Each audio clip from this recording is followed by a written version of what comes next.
En la historia del Pino de Terror, hay nombres que el paso del tiempo ha dejado en un segundo plano, pero que los documentos nos permiten recuperar. Uno de ellos es el de Gregorio Hernández, un joven vecino de Terror que estuvo allí aquella mañana del 3 de abril de 1684, cuando el Gran Pino comenzaba a ceder. Era hijo de José Hernández y nieto de Andrés Hernández de Monagas, aquel hombre que años antes había subido al pino por mandato del obispo.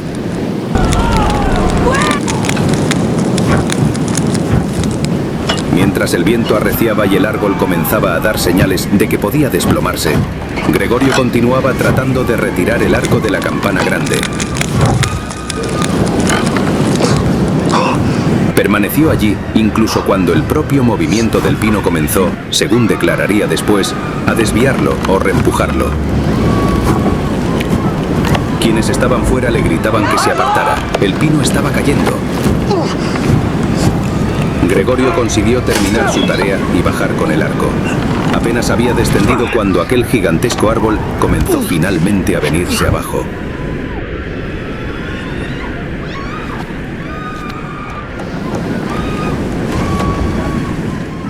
Su nombre quizá no sea de los más conocidos en la historia de Terror, pero su propia declaración nos permite recordar hoy la valentía de aquel joven que permaneció junto al pino hasta prácticamente sus últimos instantes.